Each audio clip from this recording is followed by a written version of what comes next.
Bonjour, bienvenue dans l'Atelier Librairie, le livre voyageur animé par Fabienne Roch et moi-même, Bruno Lalonde.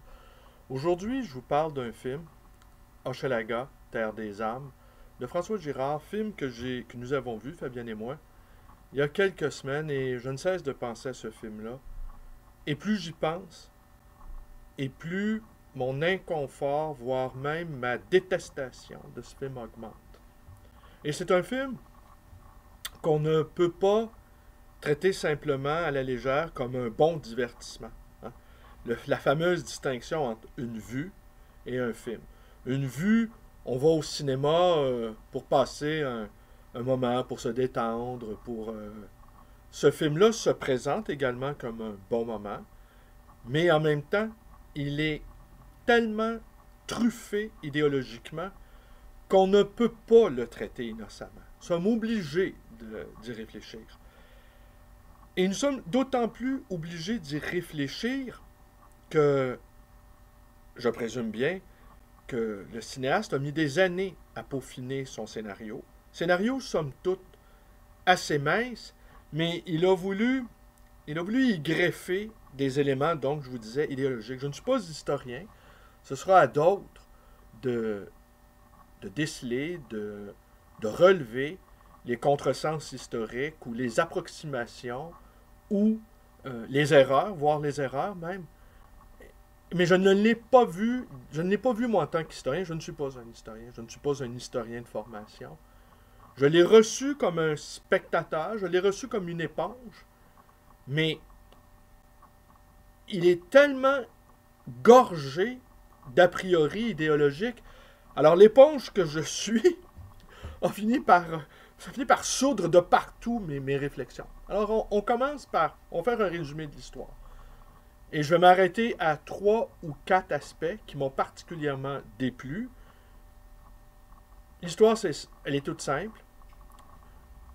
C'est la fondation de la ville de Montréal. Et la fondation de la ville de Montréal, Montréal comme lieu magique, lieu où vont transmigrer les âmes.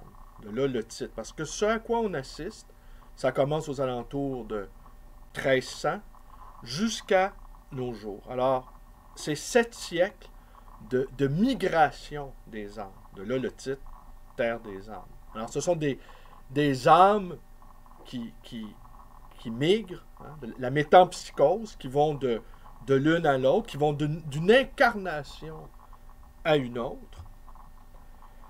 Alors, ça commence par la première séquence.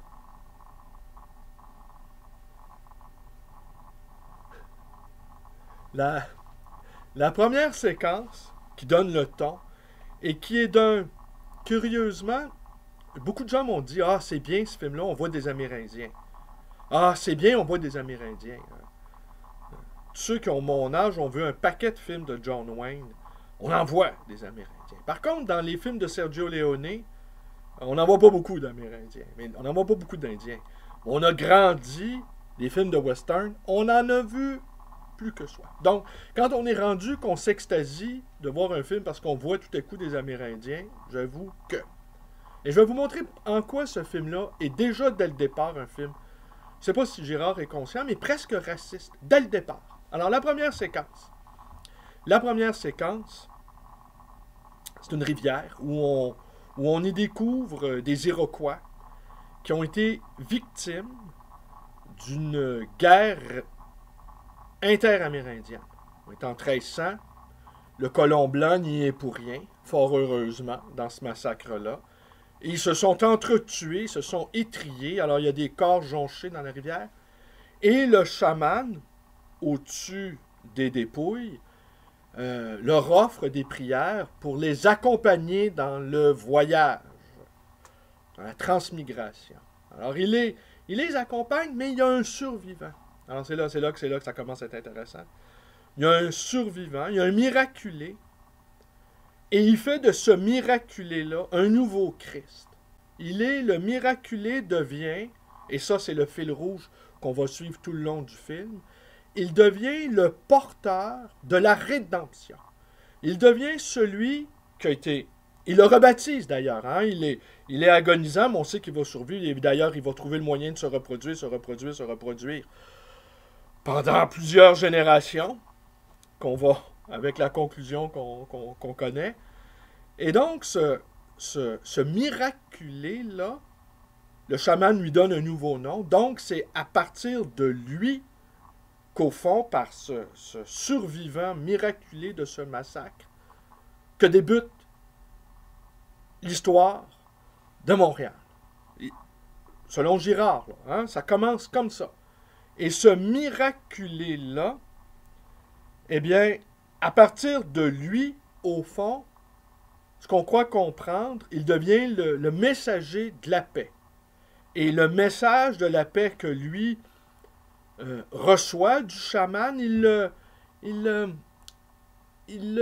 le transmet de génération en génération jusqu'à l'arrivée de Cartier, qui lui-même, sans trop s'en apercevoir, le reçoit. Alors, cette première scène-là nous montre, cette chose au moins intéressante, c'est que les Indiens, les Amérindiens, se massacraient entre eux, n'est-ce pas? Mais par une espèce de tour de passe-passe, le cinéaste nous réintroduit Rousseau avec le mythe du bon sauvage, mais le mythe du bon sauvage transfiguré. Alors c'est quasiment un miraculé christique qui renaît de la rivière. Bon, on aura compris aussi la rivière, la symbolique du baptême, la symbolique de l'eau, la symbolique également de la vie. Hein? L'eau, c'est la vie.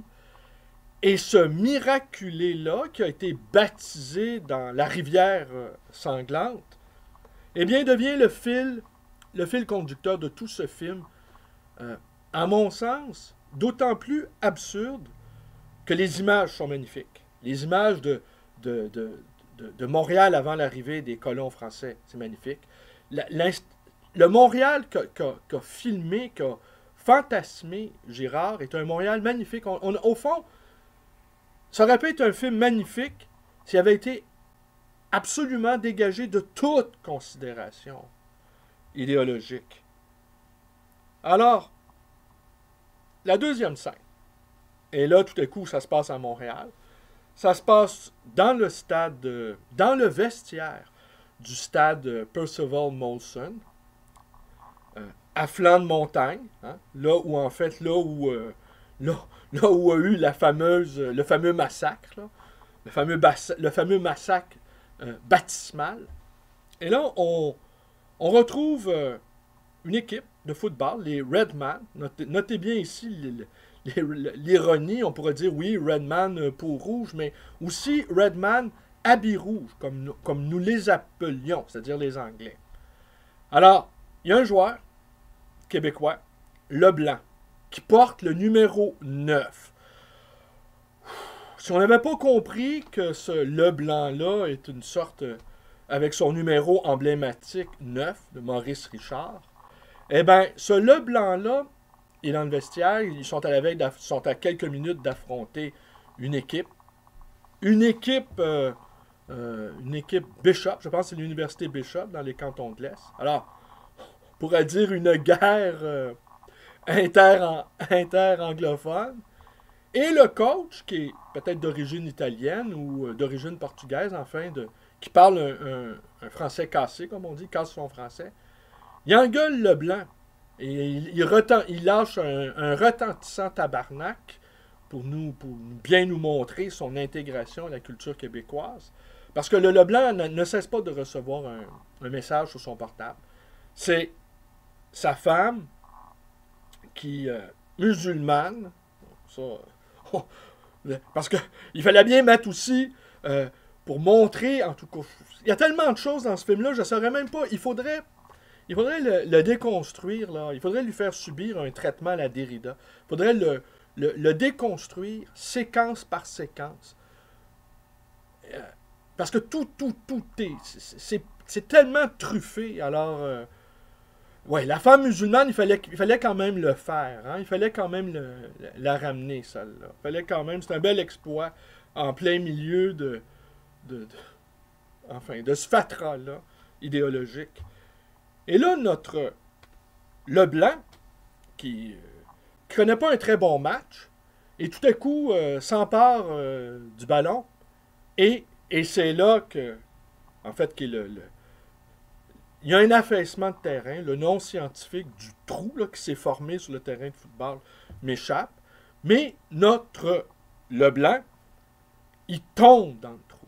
Alors évidemment, on pense tout de suite à Hubert Aquin, trou de mémoire, et on pense aussi à une sorte de métaphore de notre propre histoire. Nous, descendants de colons français, sommes tombés dans un trou, littéralement dans un trou historique. Et Leblanc, qui porte le numéro 9, tombe dans le trou et meurt.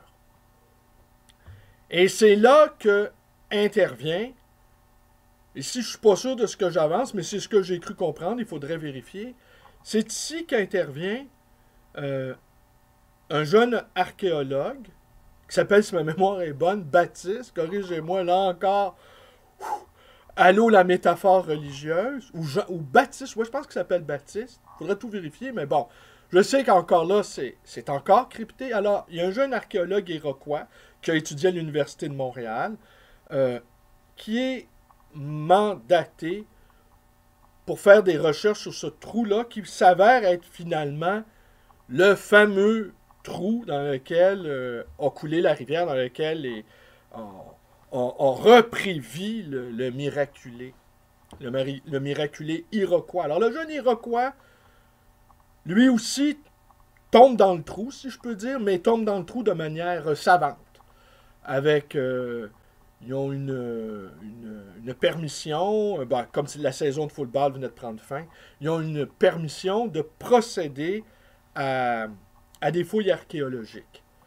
Alors, ces fouilles-là archéologiques donnent lieu, et c'est là où la trame scénaristique est faible, elle est ténue, parce qu'on y retrouve des objets. Chaque objet retrouvé, un four, des anciens fusils, donne lieu à une mini-reconstitution historique dans laquelle les âmes qui ont migré se retrouvent.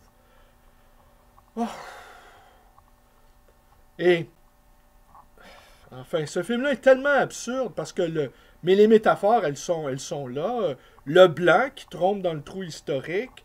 Le jeune archéologue iroquois qui, grâce à ce trou-là, réussit à retrouver on va dire, sa propre identité. D'ailleurs, la dernière séquence du film, une des dernières séquences du film, il téléphone à sa mère pour lui dire que sa mission est terminée. Et il lui lâche quelques mots en iroquois, et là, la mère, enfin, il a retrouvé sa langue maternelle. Ce qui est peu probable, parce que rendu à ce niveau-là intellectuel, on peut imaginer que ce jeune iroquois, j'allais dire franco-métis, mais ce qui est le cas de la quasi-majorité des Iroquois qui environnent l'île de Montréal, ils sont métis. La plupart, beaucoup d'entre eux ont des ancêtres canadiennes-françaises. Ils ont des patronymes canadiens-français. Pour eux, c'est une source de souffrance incroyable, parce que ça, c'est un autre débat, on n'ira pas là. Mais visiblement, pour un Amérindien, avoir un ancêtre canadien-français n'est pas une bonne nouvelle. Bon, mais ça, c'est ce qu'on appelle une autre histoire. Mais la scène finale, la scène la plus ridicule du film, qui, moi, personnellement, m'a achevé, c'est que bon, les fouilles je vous passe les détails, hein. Les fouilles ont donné lieu à la preuve, hors de tout doute, que Cartier a fondé la ville de Montréal, en fait, qu'il l'a découverte, hein, qu'il a planté sa fameuse croix. Et il y a un match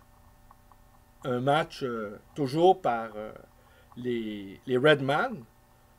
Et là, tous les personnages se sont réincarnés et on les voit tous défiler dans le stade. Alors, il y a le petit-fils du patriote, fringant dans son uniforme de Redman.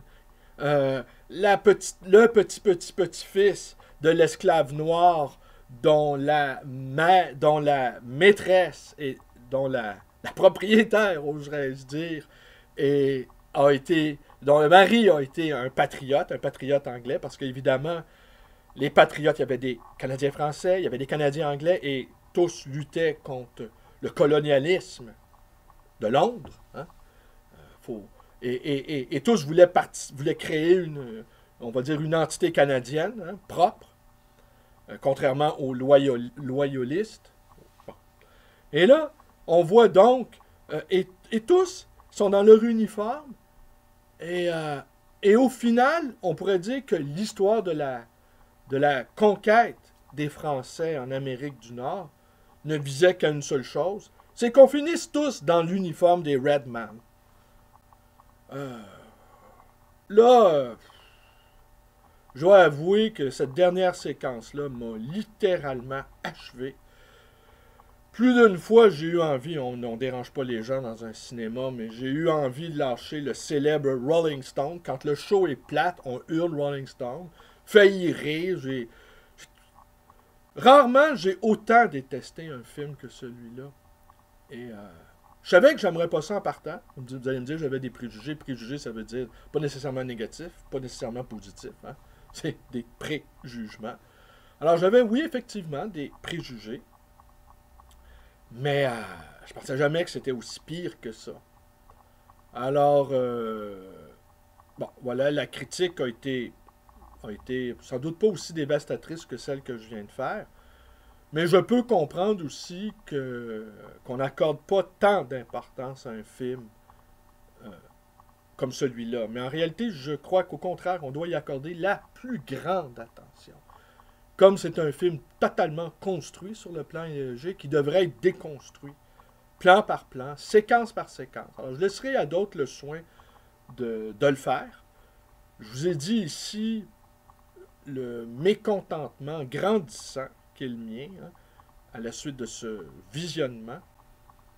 Mais par ailleurs, je vais quand même reprendre là, maintenant mes activités youtubesques.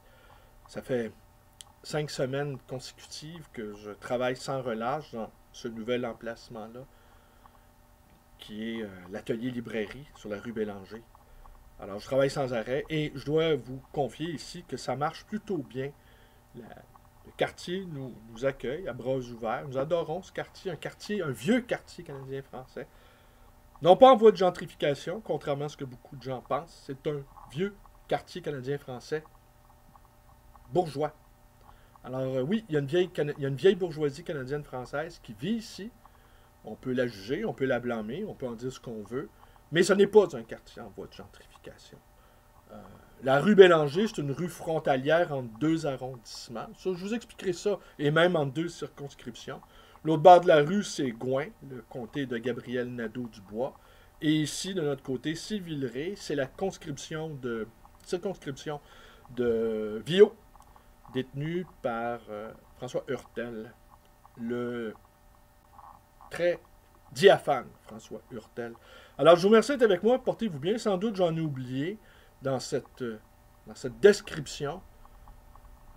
Terre des âmes. Ouais, on aurait envie de dire Terre des ânes, mais bon. Alors, vous connaissez la suite, vous pouvez vous abonner à ma chaîne. Vous pouvez également nous rendre visite à cet atelier librairie, le livre voyageur. Vous pouvez téléphoner 514-736-0999. Et c'est le 2319 rue Bélanger, angle Louis-Aymon et des Écarts. Hein? Je vous dis que c'est un vieux quartier canadien-français. Il y a le parc Sagard, pas loin. Il y a la rue Louis-Hébert, le premier colon. Alors, ça fait rêver. Ça fait rêver d'être... on ne tombe pas dans un trou, on s'installe. On s'installe dans un quartier neutre. Je vous remercie, portez-vous bien.